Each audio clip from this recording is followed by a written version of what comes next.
Hola, yo soy Sofi. Y yo también soy Sofi y esta es Las Ambientadas. Temporada 2. Segunda temporada, no segunda temporada.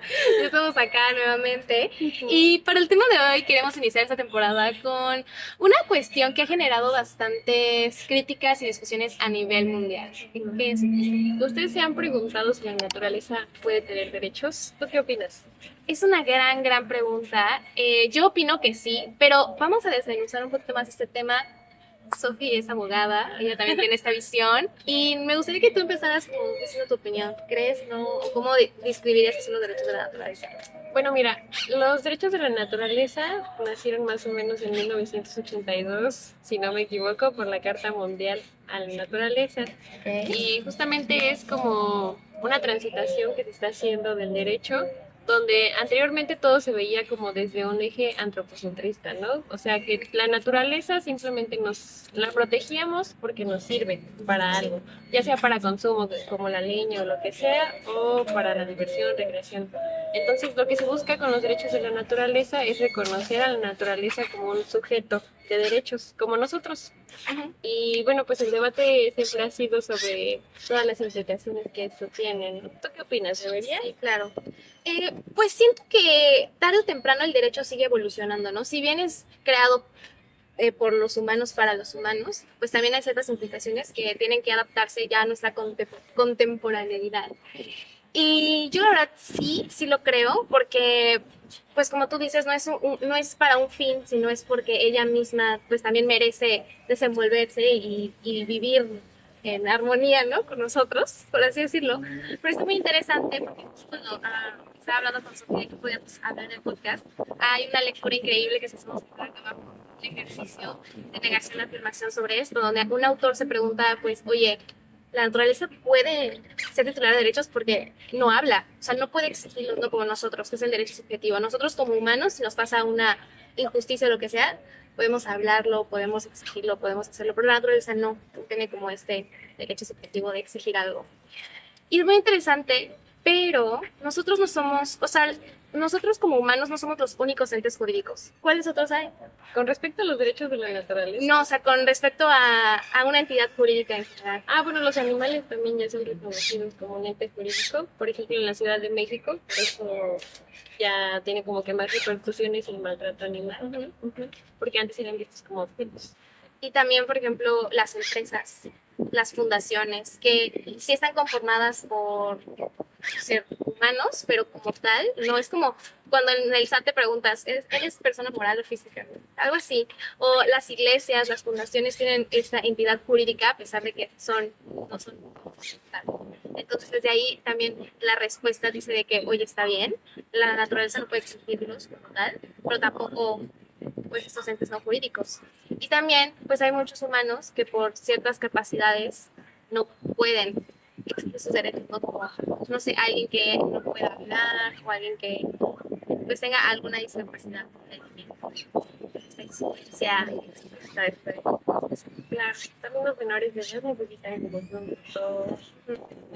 Muy interesante. Yo pienso porque desde que nació todo este concepto de los derechos de la naturaleza y hasta que se ha logrado como reconocer, creo que estaba leyendo que la primera vez que se reconocieron fue en Ecuador en el 2008.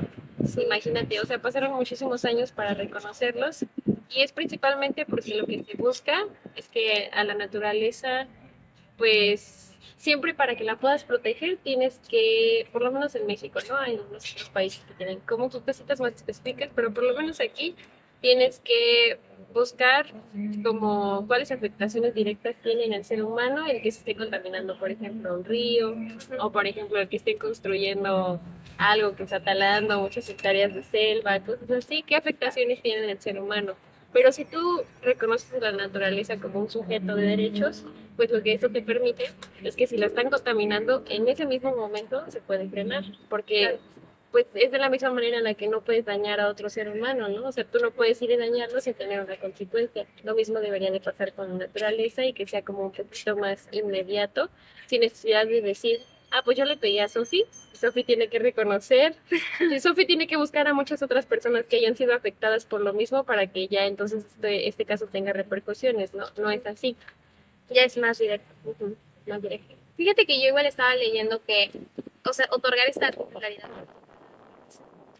había que elevar aún más la protección, pero bien, viniendo de una parte donde no se está cumpliendo la política pública y de legislación de protección de la naturaleza, ¿no? Como pasa en este país, que de hecho uno de los grandes retos para implementar adecuadamente es que pues, nuestro sistema de justicia, bueno, pues es muy deficiente, ¿no? O sea, de por sí nos falla a nosotros mismos como personas, como mujeres. Ahora imagínate toda la carga que sería implicar a la naturaleza en este aspecto cuando ni siquiera hay juzgados especializados en medio ambiente, cuando ni siquiera hay personas, o sea, bueno, sí hay personas, pero no se les da a esas personas un lugar para pues seguir especializando en los sistemas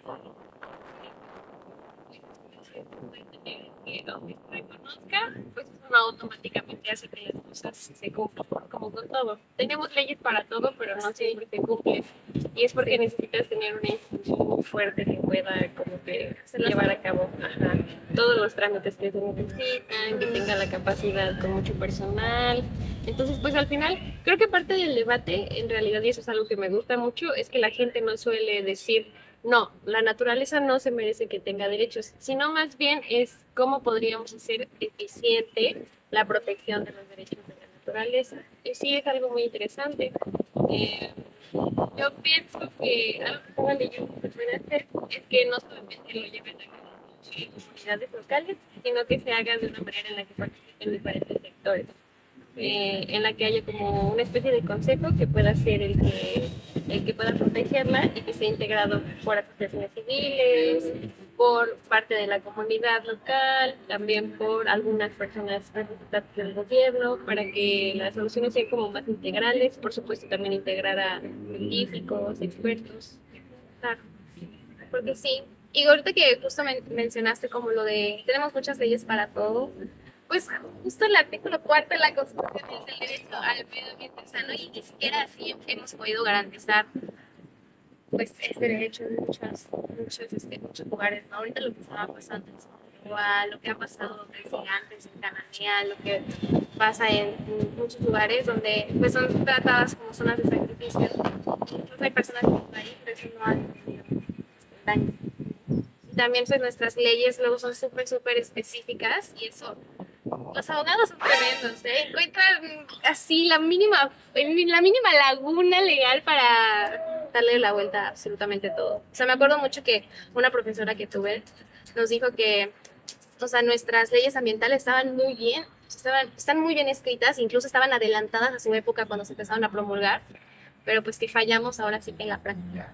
Sí, sí, pues es que realmente no es tan fácil como solo crear una ley y sacarla y esperar a que todo el mundo la cumpla y que todo el mundo la conozca. Creo que se tiene que tener también un proceso de socialización primero, en donde realmente integres a la comunidad desde que estás haciendo las leyes para que ellos también las conozcan y también te puedan dar su opinión, ¿no?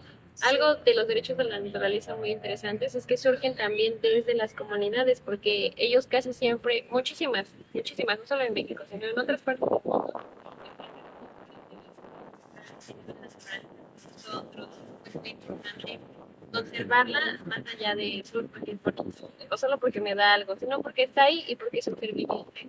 En sí creo que necesitamos volver un poco a estas raíces a ver, pues vamos a ir con la gente, o sea, de verdad vamos a ir con la gente, vamos a preguntarles qué es lo que ellos quieren, qué es lo que ellos necesitan, porque también algo que no hay que dejar de lado es el aspecto de cómo puedes equilibrarlo con el aspecto económico, ¿no? Cómo puedes hacer que te conserve, pero que también garantice que sea redituable. Claro.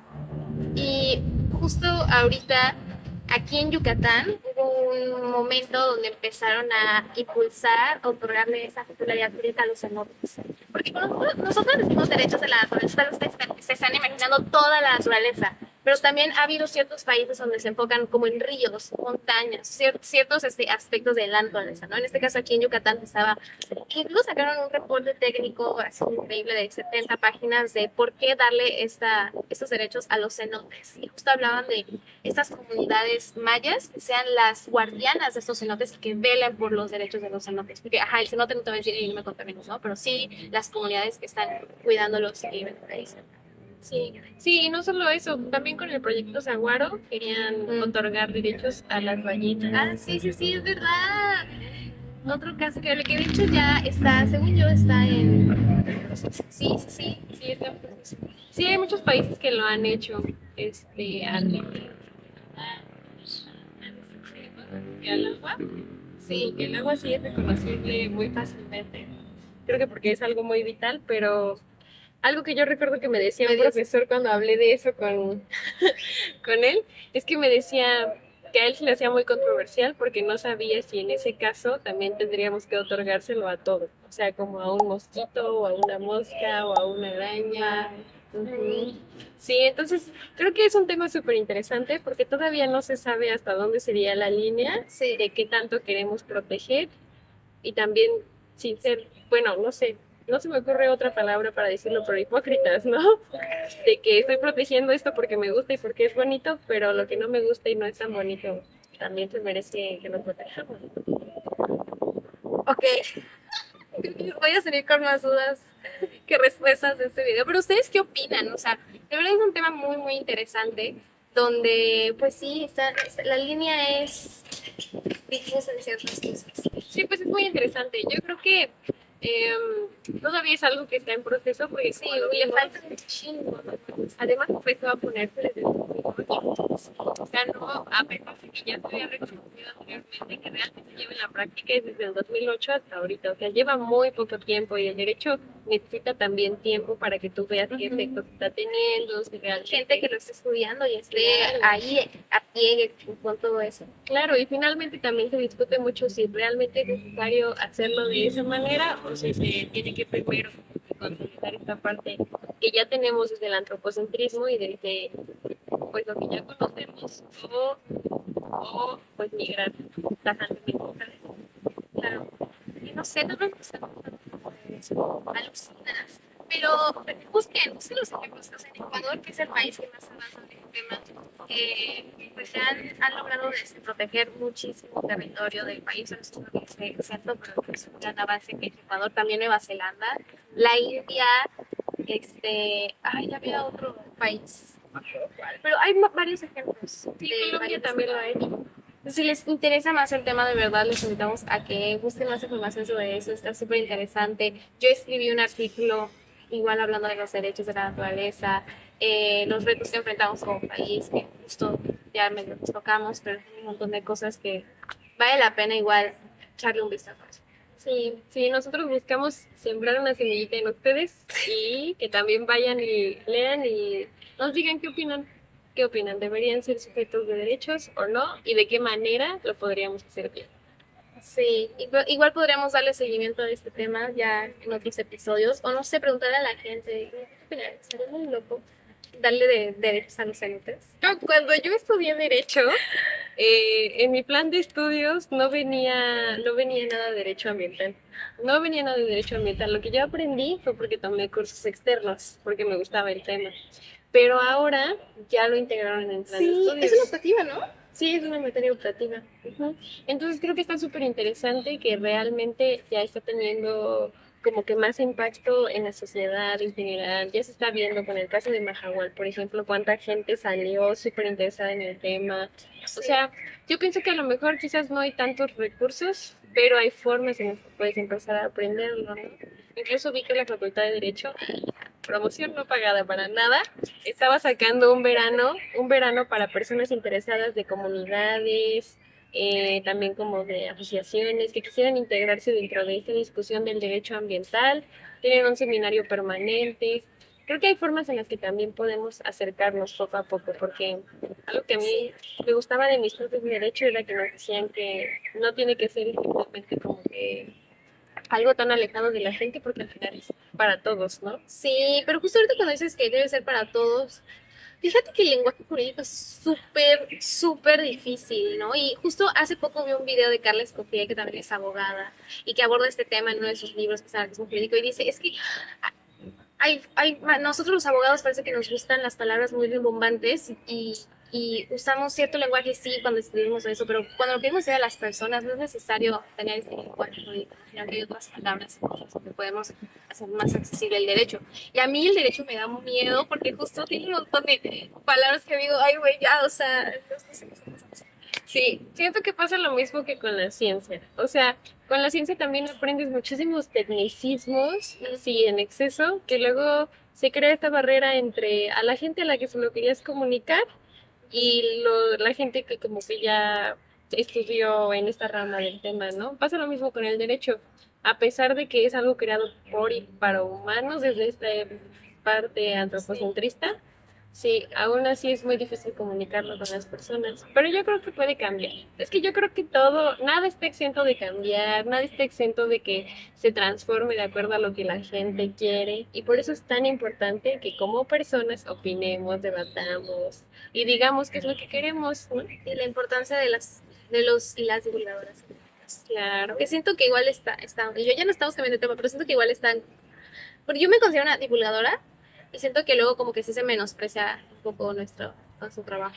Creen que es muy sencillo hacer videos, hacer material, o sea, es que no se hace entender ambas partes.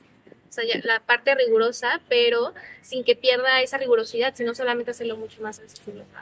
Pues que te atiendan, no sé, no qué hueva, güey. O sea, qué hueva que estudies algo por tantos años y que no puedas platicarlo porque nadie te está entendiendo. Sí. Sí, yo pienso que sectorizamos demasiado todas las áreas de conocimiento y, Sí. y realmente podríamos todos compartirnos de todo. Sí, yo también. Felicidades a los divulgadores jurídicos, de científicos, de todo. Yo creo que ese es nuestro primer episodio de nuestra segunda temporada. Sí, Ya venimos más puestos que un calcetín y esperamos que les haya gustado muchísimo. sí, síganos viendo y por favor, de verdad coméntenos qué opinan. Ok, chao.